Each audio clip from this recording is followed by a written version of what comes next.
바랍니다.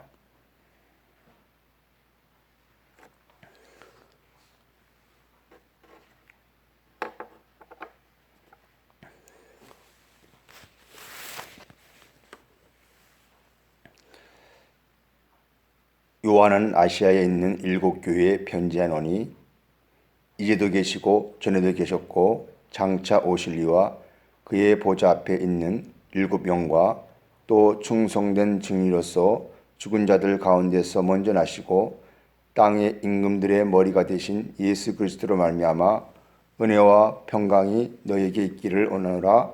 우리를 사랑하사 그의 피로 우리 죄에서 우리를 해방하시고 그의 아버지 하나님을 위하여 우리를 나라와 제사장을 삼으신 그에게 영광과 능력이 세세토록 있기를 원하노라. 아멘. 계시록 세 번째 시간입니다. 아시아의 영성.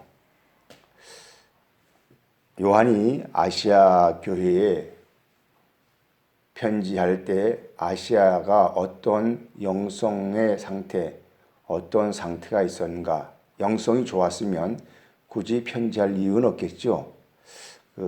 어떤 하나님과 관계성 속에서 어떤 영성이 가지고 있었길래, 어떠한 그 영성의 세계관을 가지고 있었길래 그가 편지하였는가.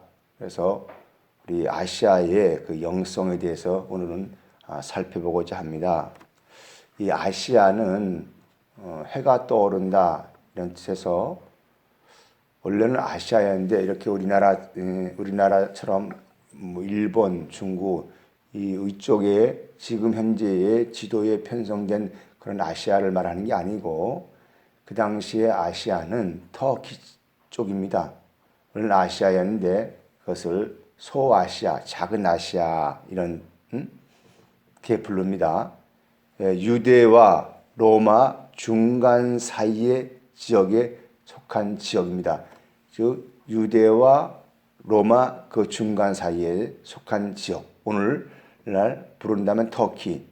그리스에서 볼 때 해가 떠오르는 의미에서 아시아로 불렀다. 그래서 이 처음에는 그냥 아시아로 불렀다가 아시아 지역이 동쪽으로 더 큼을 알게 된 이후 7교회가 있는 지역을 소아시아, 작은 아시아로 말하기도 했습니다. 계시록을 기록할 당시에는 로마의 성령이 있었습니다. 이 소아시아는 헬라 문화와 로마 문화가 잘 보존된 도시로서 철학과 종교가 발달된 우상과 학문의 도시입니다. 그리고 아시아의 수도는 에베소입니다. 에베소. 그래서 먼저 아시아 7교회 할 때 먼저 수도를 중심해서 에베소 교회를 먼저 말하고 있습니다. 자, 그래서 이 아시아를 먼저 보기 전에 유대 중심을 통해서 유대 나라 이스라엘 중심을 통해서 먼저 유대의 영성과 그리고 그 주위에 끼어 있고 그 주위에 널리 있는 그러한 그 민족들의 영성을 먼저 살펴볼 필요가 있습니다. 아시아 유대 민족의 중심으로 해서 하나님은 그 지역 애굽, 메소포타미아, 그리스, 로마 그 지역에 다 하나님의 그 이름들이 다 퍼져 있는 그 지역입니다. 그 지역이 어떠한 영성을 가지고 있는지를 그 역사를 알아야 그 당시에 아시아가 가지고 있던 그 영성을 알고 또 오늘도 그 영성을 통해서 우리가 가지고 있는 영성을 또 알아내는 것이죠. 그래서 영성이라는 게 하루아침에 되어진 것이 아니고 오랜 민족의 그 뿌리들, 그 뿌리가 내재하면서 우리의 그 문화와 우리 영혼에 스며들어서 우리를 이끌어가는 것이 그 영성이죠. 그 뿌리죠. 그래서 먼저 우리 유대 민족의 영성을 살펴보겠습니다. 유대 민족의 이 가나안 땅 중심으로 보면 남방과 북방이 있습니다. 즉 남방은 어디입니까? 애굽이죠. 그리고 북방은 지금 오늘 말하는 이라크,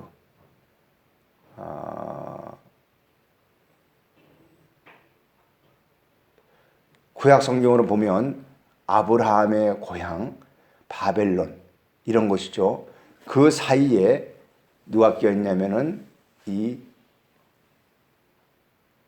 이스라엘 백성들이 끼어 있죠. 남방 민족 애굽은 불을 상징합니다. 그래서 육신의 먹거리를 제공하는 곳이 이 애굽입니다. 매우 중요합니다. 아브라함이 가나안 땅에 있을 때 힘들고 부유할 때는 아브라함은 그곳에서 하나님을 찬양하고 그곳에서 거주했지만 가나안 땅이 흉년이 들고 먹을 것이 없으면 바벨론을 가는 것이 아니고 북방 땅으로 가는 것이 아니고 남방 땅 애굽으로 내려갑니다. 애굽에 내려가서 거기서 육신의 먹거리를 생존의 먹거리를 거기서 해결하고 그렇게 합니다. 그뿐입니까? 요셉도 갔고 이스라엘 야곱도 70년이 그곳에 가서 애굽에 내려가서 약 400년 동안 육신의 먹거리 생존을 위해서 살아갔던 곳이죠. 먹거리 때문에 주저앉았던 곳이 종살했던 것이 어디입니까? 애굽입니다. 그래서 애굽은 이사야서 31장에 보면 육체를 상징하고 또 생존을 상징합니다. 하나님의 백성들이 현상에 나타나서 현재의 그 문제에 직면한 것을 하나님을 기대는 것보다 현재의 그 문제를 해결하기 위해서 어디로 육체 생존의 세상으로 가 사는 것을 보고 남방 땅 애굽이다 이렇게 얘기를 합니다. 그곳에 그러나 하나님은 그 가운데서도 그들을 뽑아내셔서 다시 가나안 땅으로 심게 하신 것이 하나님의 은혜입니다. 우리도 이 은혜가 늘 기다리고 또 알아야 할 것입니다. 그리고 두 번째 북방민족. 이 북방민족은 오늘 말하는 이라크입니다. 바벨론이죠.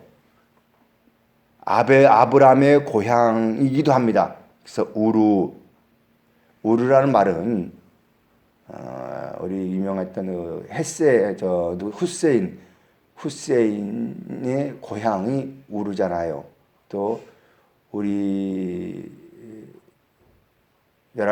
우리나라 군인이 이라크에 파병됐던 곳도 그곳입니다.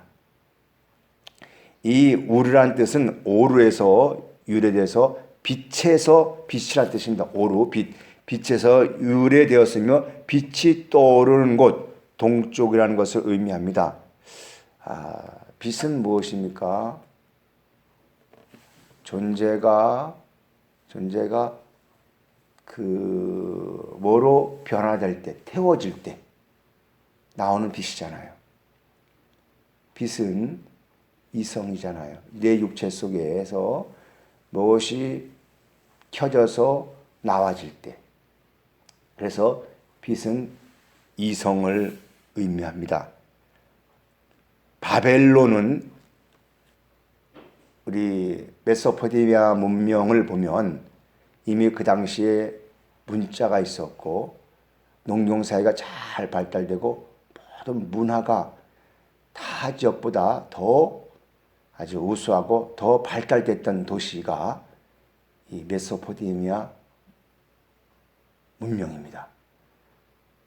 강을 끼고 있고 두 강을 끼고 있고 강 중심으로 해서 문명이 발달된 도시, 이성과 지혜가 있는 도시, 그래서 천문학이 있고 별을 관찰하던 도시, 동방박사가 별들을 관찰했던 그 도시가 바로 바벨론 남방 땅입니다.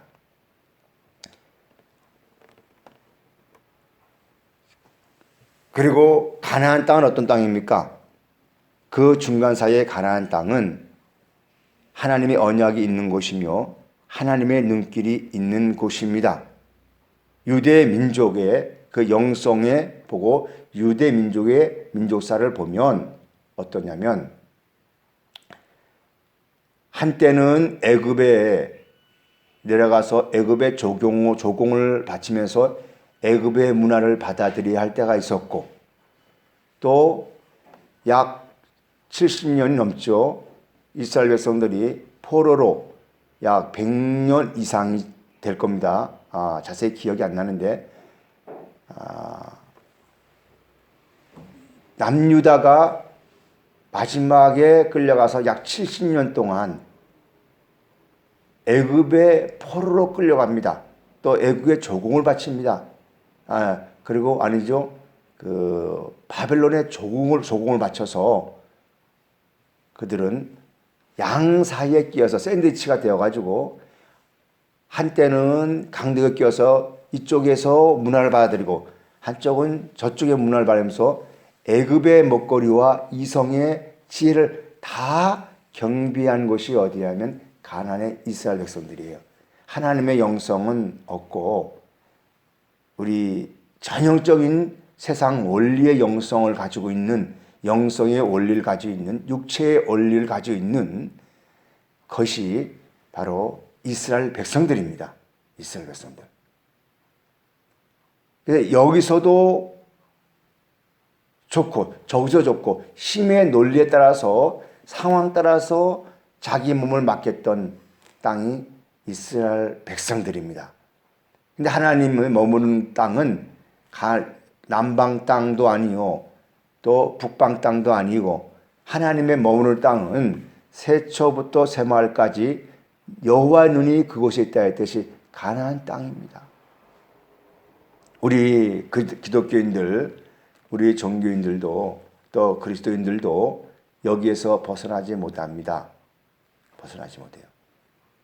때로는 육체의 먹거리를 따라서 생존을 위해서 우리가 그에 몸을 의탁했다가 때로는 지혜를 또 이성을 따라서 의탁하고 상황 따라서 우리가 몸을 의탁하지 않습니까? 그러나 중심의 하나님은 여전히 그 가나안 땅에 여전히 우리 가운데 머물러 계신다는 것 잊지 않기를 바랍니다. 그 중심 속에 하나님은 계시지 그건 아니죠. 우리 종살이 하지 않았으면 좋겠어요. 세상에 힘들다 해서 종살이 하지 않겠습니다. 물과 성령으로 거듭난 자들의 내면의 세계를 보여주는 양면이죠. 우리의 신앙의 성장을 한번 보기를 바랍니다. 예수 안에 있으면서 먹거리 때문에 세상을 향하고 있지 않는가? 이성과 지혜를 얻으려고 세상을 향하고 있지 않는가? 우상을 숭배하고 있지 않는가? 한번 우리 영성을 살펴보는 이 시간 되기를 바랍니다. 인간의 몸에 다니엘서에 보면 인간의 몸의 구조가 나옵니다. 인간의 몸의 구조를 보면 머리는 이성과 지혜입니다. 그 무엇을 의미합니까? 바벨론을 의미하죠. 중요합니다. 인간의 몸의 구조를 보면 머리는 이성과 지혜가 나와서 몸을 움직입니다. 그 바벨론을 의미합니다. 먹거리를 상징하는 것 무엇입니까? 배, 다리. 이성과 지혜를 가지고 내 육신을 위해서, 내 명예를 위해서 세상 원리를 따라서 우리는 움직이잖아요. 배는 먹거리잖아요. 그래서 다리를 움직이잖아요. 곧 애굽을 의미합니다. 그러므로 이 인간은 다니엘을 통해서 새롭게 우리는 조명해 보아야 됩니다. 조명해 보아야 됩니다. 다니엘서, 그 다니엘의 문화가 나중엔 헬라 문화로 바뀌어서 그리스 문화를 통해서 로마 문화로 넘어가고 로마 문화를 통해서 이 아시아의 영성까지 다 들어갑니다. 다 들어갑니다. 다니엘서 2장 31절을 한번 보겠습니다.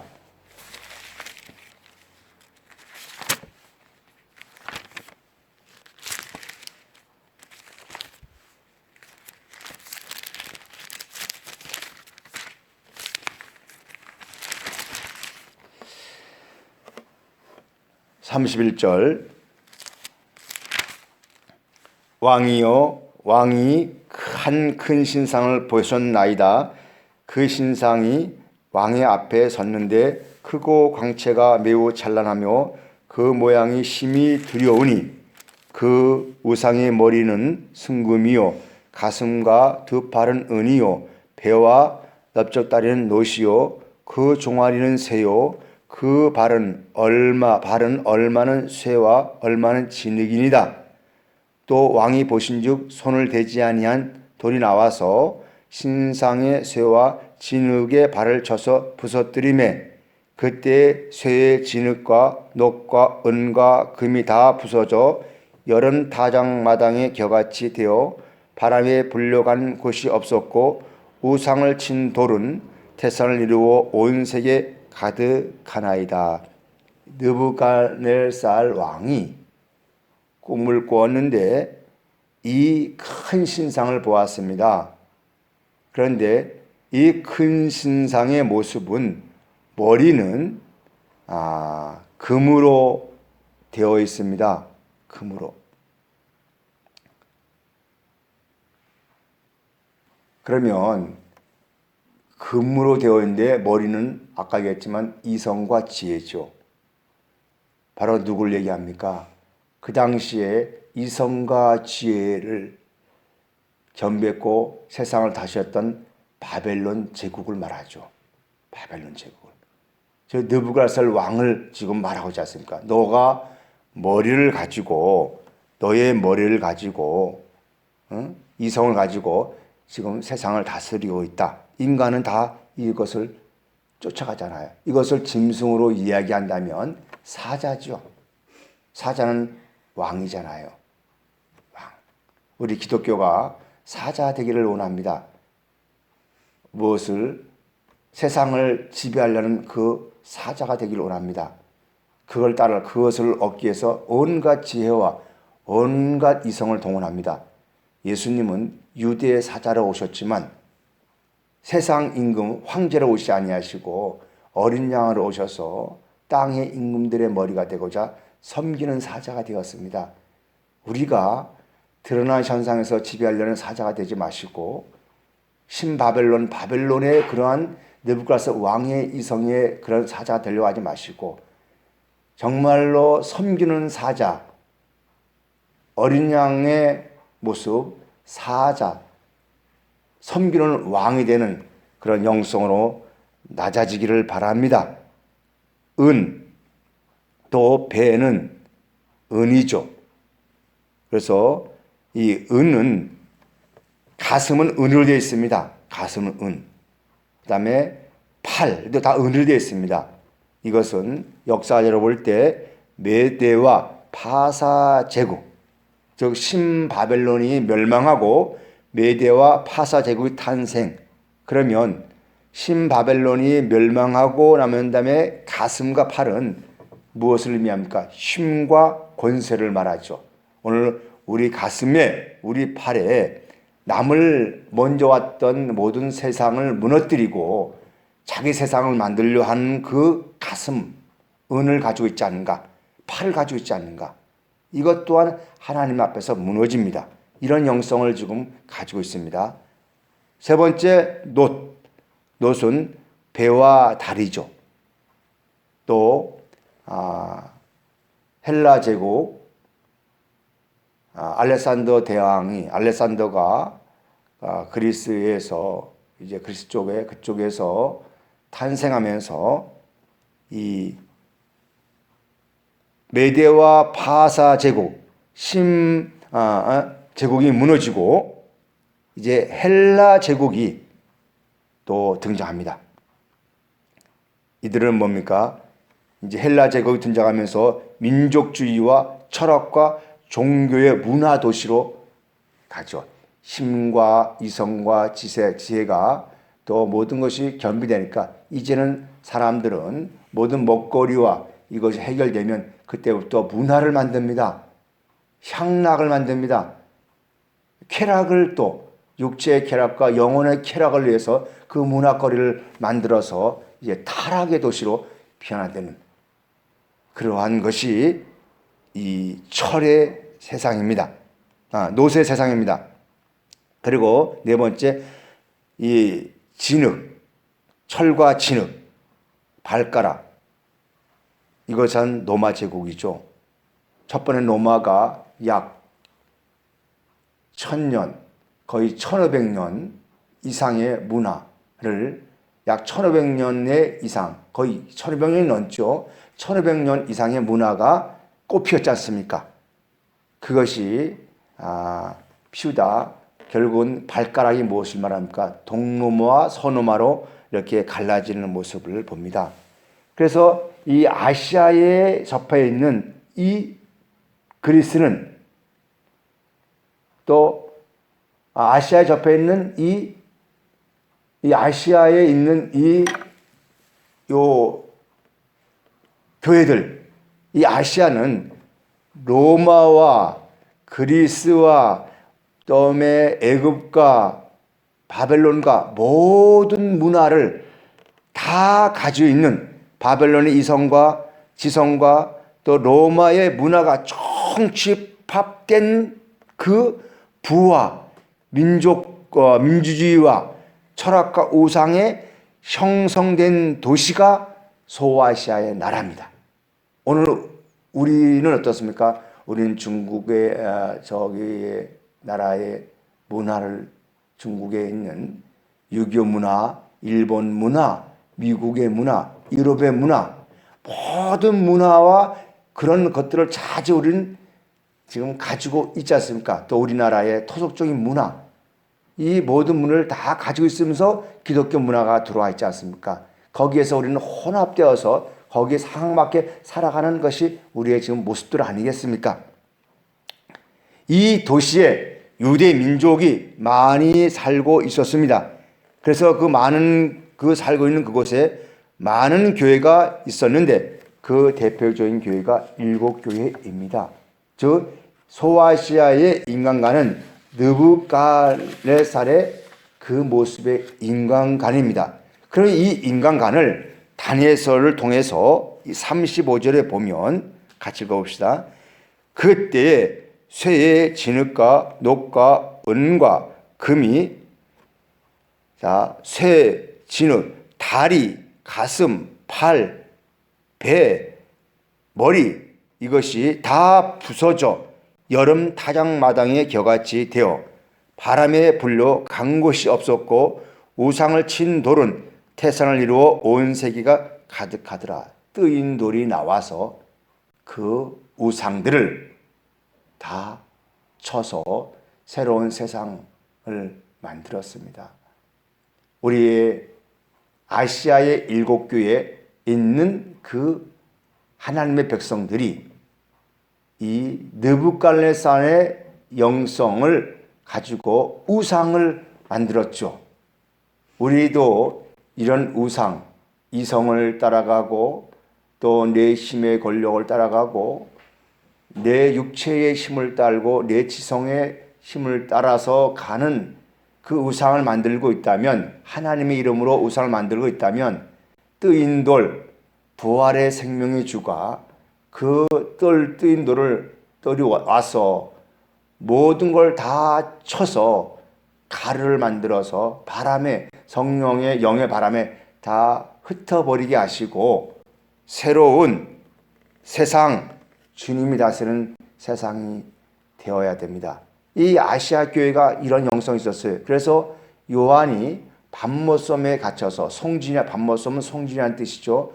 밤모섬에 갇혀서 하나님이 주시는 계시의 영을 그들에게 보낸 겁니다. 너희들이 지금 하나님의 계명과 예수 그리스도의 증거를 지금 모르고 있다. 그 증거를 알아서 너희 가슴 속에, 너희 머릿속에 있는 그 우상들을 다 무너뜨리고 주가 너희 마음 가운데 거느리는 생명의 세상을 만들어라. 생명의 세상을 만들어라. 생명을 나눠주는, 분배하는 사람들 되거라. 이렇게 편지하는 내용들입니다. 자, 우리 적용합시다. 우리의 마음에 남방의 영성은 없는지요? 육체의 생존을 따라서 하나님을 믿지 않는지요? 또 솔로몬처럼 제물을 드리면서 세상을 지배하고자 제물을 드리고 또 예배하고 있지 않는지요? 그게 솔로몬의 전형적인 우상이잖아요. 우리 자식 지혜 주어서 잘 되어서 다 세상을 지배하는 권력의 사자가 되거라. 그건 세상의 원리죠. 하나님의 지혜는 세상의 권력이 아니고 나 자신을 다스림이잖아요. 나를 다스리고 네 이웃에게 사랑으로 주는 자가 십자가의 사랑이지 않습니까? 그러지 아니했다면 부활의 주, 생명의 주가 말씀을 통하여서 우리 가슴을 치고 우리는 머리를 치고 모든 걸 다쳐서 흔적 없이 사라지고 새로운 나를 세우는 이 아침이 되기를 기원합니다. 기도하겠습니다.